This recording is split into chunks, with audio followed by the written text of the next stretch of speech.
And thank you so much, Annie and Naomi, for the kind invitation. I'm really delighted to take part in this conversation, albeit online.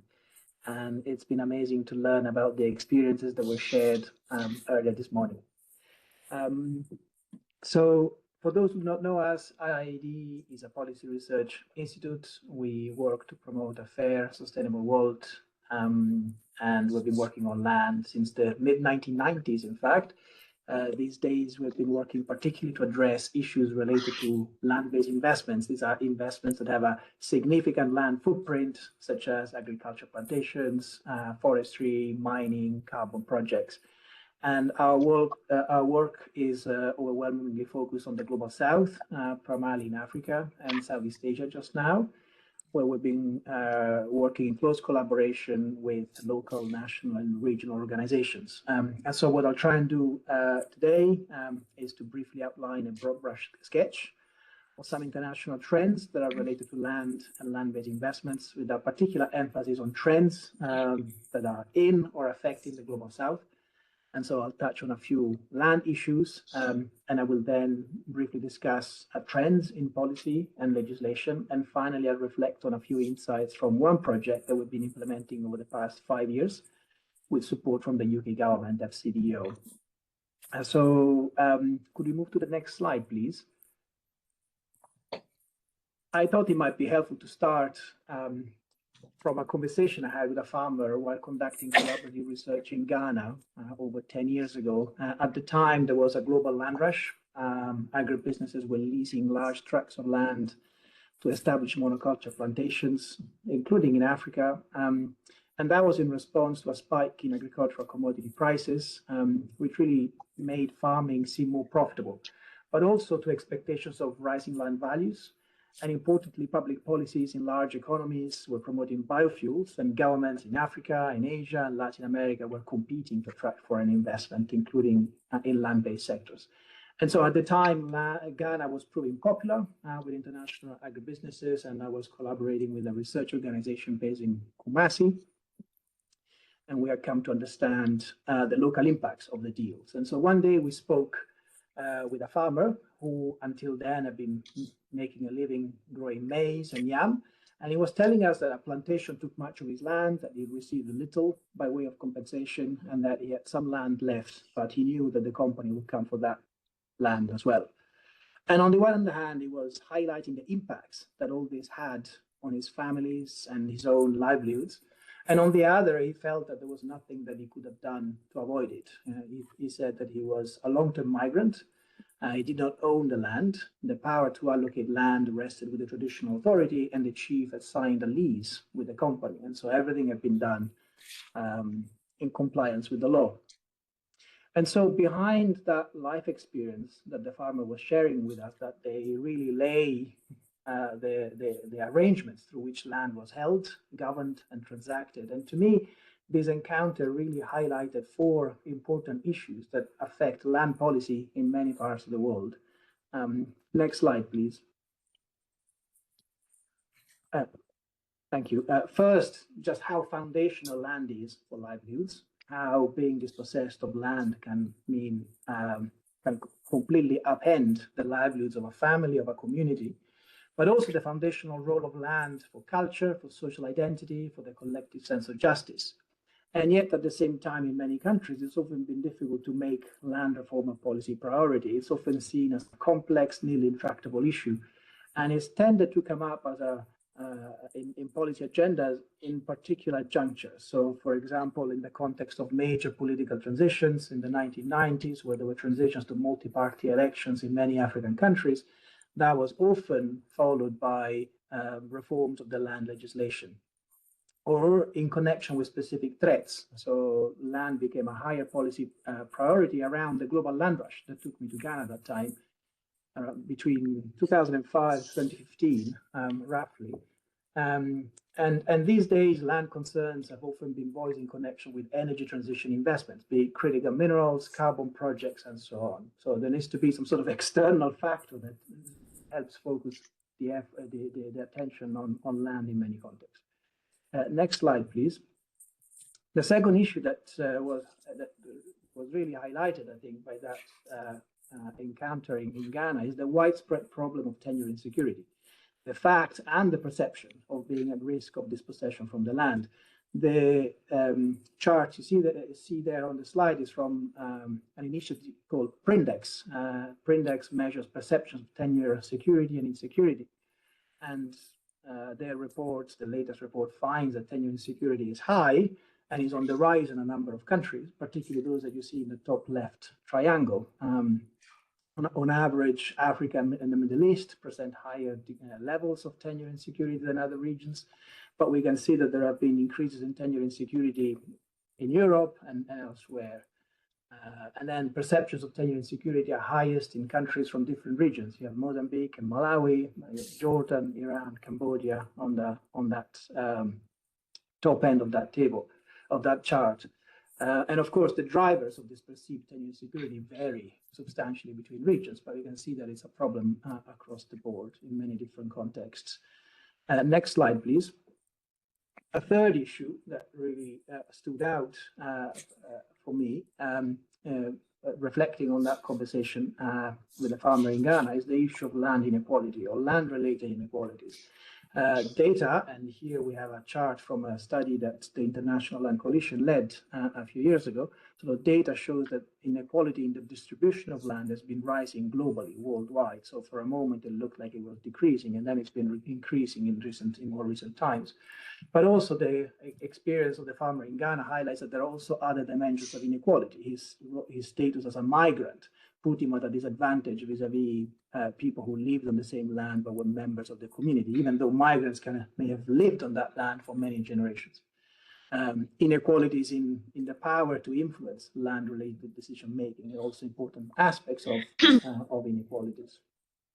And next slide, please. The fourth and final issue that I wanted to flag from that, reflecting on that experience, is how land governance patterns are shaped not just by local dynamics, but also by global processes that can have substantial local impacts. And at the time, it was agribusiness plantations that were a main driver of this type of issues. But nowadays, we have critical minerals, we have carbon projects, and so on. And particularly in relation to critical minerals, the chart there highlights the projected demand for some of the minerals. And many governments in mineral-rich, low and middle-income countries see this as a driver of economic growth and jobs. So there are high expectations and strong emphasis in the policy approaches to bring in investments. But of course, these projects can also have a substantial land footprint, and as such, they can increase pressures on land and risks of dispossession, deforestation, and conflict.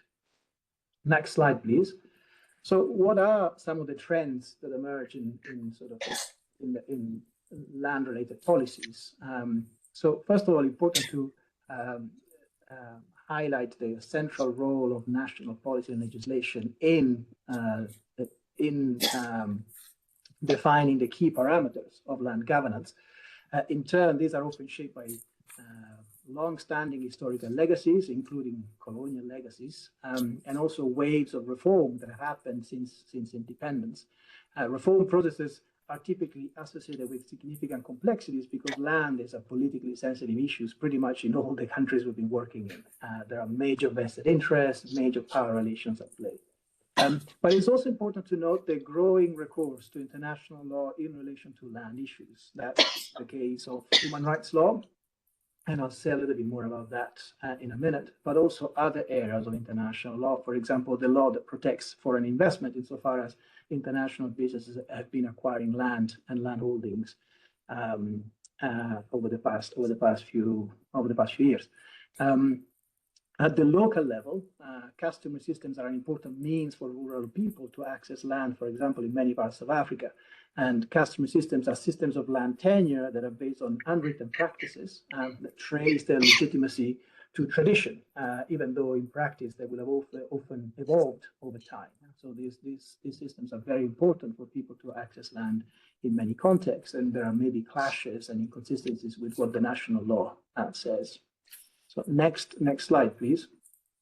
I promise I will come back to the issue of human rights, and I just wanted to highlight the clearer articulation that has emerged over the past few years, clearer articulation of the relationship between land and international human rights law.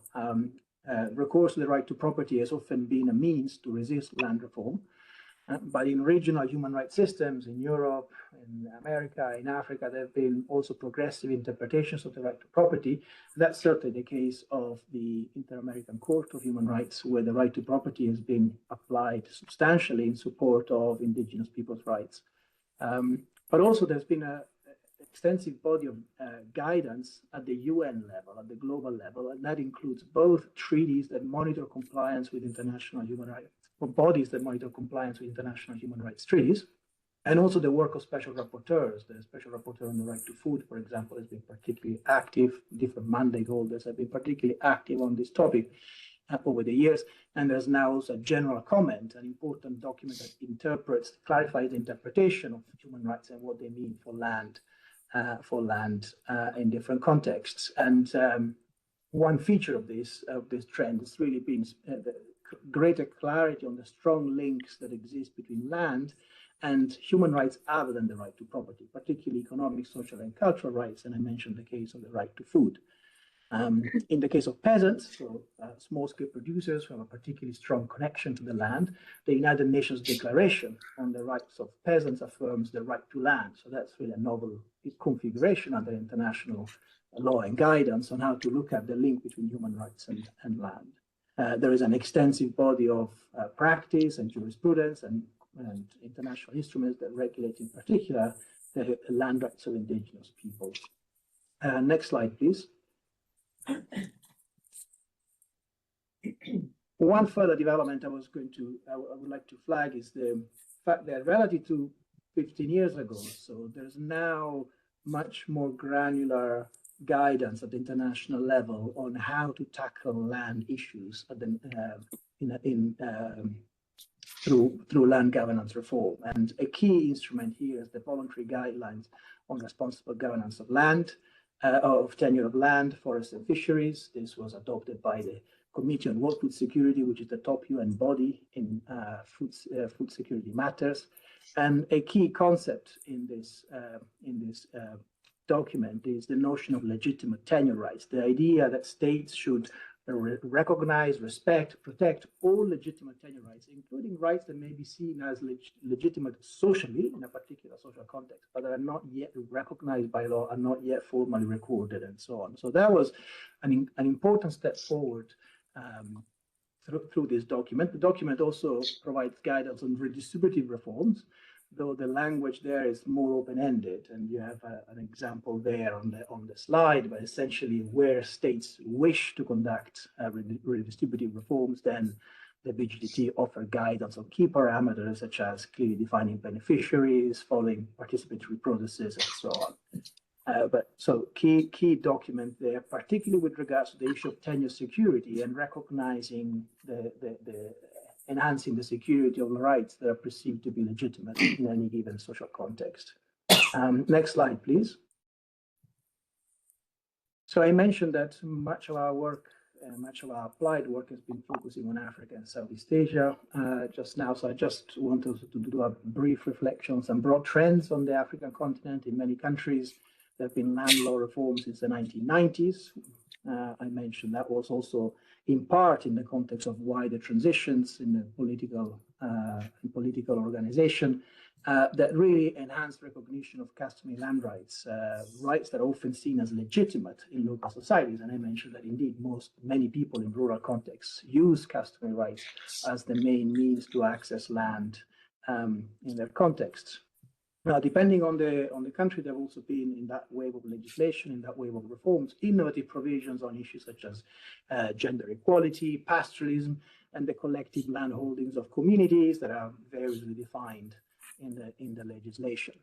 But these trends towards stronger recognition of customary land rights, greater attention to social differentiation, and so on, has often also been accompanied by an emphasis on market-based mechanisms and also with an emphasis on promoting large-scale investment, commercial investment as a route to national development. And of course, there are possible tensions between strengthening the recognition of the rights of local communities on the one hand and making land available to large-scale investors on the other. I think that's even more so if we consider not just land policy per se, but also its interactions with other legislation. for example, mining legislation, which often provides for priority of mining over other forms of land use through compulsory acquisition, for example, and other means. Or if we consider the rise in more recent years, over the past two or 3 years, really the rise of carbon legislation that can also have important implications for land governance. And so we see sort of trends in slightly different directions that can work well together, but requires thinking through on how to reconcile some of these different objectives. Next slide, please. And so in the sort of final part, I would like to then reflect on one particular project, one initiative that we've been working on that is really aimed at addressing some of these tensions in between policy objectives, how to reconcile supporting investment, sort of economic development ambitions, together with a strong recognition of land rights, addressing those tensions. Secondly, how to support, aimed at supporting the implementation of international guidance, including the VGT, and including with regards to respect for all legitimate tenure rights. And ultimately, been working to really make land and human rights real. So really addressing some of the points that I've been flagging over the past few minutes. And so that's it. That is the Advancing Land-Based Investment and Governance project. The ALIGN project, in short, really works to strengthen the governance of land-based investments. It's been implemented since 2020. It runs for a few more months in 2026. And it's been designed through a collaboration between IIED and two other organizations, CCSI and Amati, but has been involved collaborating with over 40 organizations in Africa and Asia. And as I mentioned, it's been supported by FCDO. And what ALIGN does many things, but in a nutshell, we'll be working in 3 core countries where the intervention has been longer term, working at the grassroots level in specific sites and also at the national level to support national policy reform. And those countries are Sierra Leone, Zambia, and Indonesia. We've also been running a technical support facility that has been providing responsive support to governments, but also non-state actors that have been approaching us, requesting assistance or support in thinking through legislative reform process or addressing the issues linked to a particular investment context and so on. And we've been working in a total of 23 countries in Africa and Asia through that facility. And then finally, a body of work to mobilize evidence on tackling some of the key issues that were coming up in the work in those countries, and also to facilitate collaborative innovation and sharing across the countries that ALIGN has been working in, and also beyond. Next slide, please. So just to visualize a little bit the country, the areas where we've been collaborating with organizations based in different countries. That map provides a snapshot of that, and to just give a flavor of the type of work in Sierra Leone. The project has been supporting land law reforms that now recognize efforts, provide greater recognition to customary land rights, and also require landholder consent for land-based investments. That was seen as a major win in Sierra Leone, but also the intervention supported through the project have been instrumental to integrating requirements for companies to conclude benefit sharing agreements with communities in legislation in Uganda, for example, and Zambia. But also some of the work has been more grassroots based in the central Kalimantan province of Indonesia, for example. And the project has been supporting 24 indigenous communities to get formal registration. In Zambia, we've been working with communities impacted by land acquisition for a mining project, sort of looking to get fairer compensation from the company and so on. Next slide, please. And just to reflect very, very briefly on some of the insights and learnings from the project. I mean, one is that the project is designed as a technical support project, so it's primarily about providing technical support to some of these processes of change at different levels, grassroots to national level. And yet, of course, land and land-based investments in eminently political. And so understanding a political economy has been a key factor in shaping our work from design through to implementation, understanding who can be our allies, what are the most promising entry points from a policy perspective to bring about change, what are the most effective strategies, recognizing that they can vary a lot across some of these different countries. The political economy context in these different countries couldn't be more different.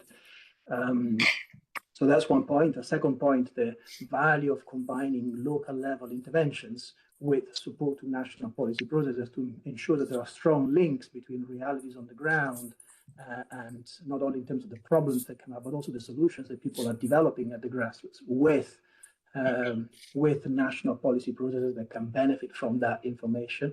And then finally, sort of the notion of strengthening channels for international level lesson sharing and alliance building, recognizing that while contexts differ in different countries, there are actually very strong commonalities in the challenges that many practitioners face in different contexts, and so there is value in actually coming together and learning from one another on the tools, the tactics, the approaches, and so on. Next slide, please. To conclude, I'd just like to flag a few international processes that I think are worth following in the coming months. One is the ICAD +20 conference in February, which I know you already have on the radar. Is going to be an important event, I think, in order to reflect on how to advance this agenda at the global level. There is an upcoming study by FAO, the International Land Coalition, and CIRAD. FAO is the Food and Agriculture Organization of the UN, of course, and CIRAD is a French research institute. And there's a study coming up on trends in global land ownership, which I think is going to be a really helpful contribution to these type of discussions. There are a number of international fora that are relevant to land. This week, there's ongoing the Africa Land Policy Conference. So there's a number of colleagues who actually are there just now in Addis. There is the ILC, the International Land Coalition. They have a global land forum every 3 years. This time it happened in Bogota in June. The next one is coming up in 3 years' time, but there's plenty of processes to engage with at the ILC level. I mentioned the Committee on Workforce Security. They continue having important discussions about land tenure and so on. I should add here that the UN Special Rapporteur on the Right to Food just launched a consultation on land rights and the right to food. And the consultation is open until, I think, early December. So everything is on their website, and there's opportunity for organizations to make submissions that highlight those connections between land rights and the right to food. It seems an important opportunity, I think, to further enhance collective reflection on these issues. And of course, as I mentioned, it's not just land policy and land-related policies that affect land relations. It's also other policies on carbon, critical minerals, investment, and trade. And there's a lot going on all of those at the moment. And so there is no shortage of work to do, I think, to track those and see how they connect to land issues. The final slide is just my email, my thank you and my email address. If you'd like to get in touch, I'd be delighted to connect. I wish I could have been there in person to connect with you that more directly. Thank you.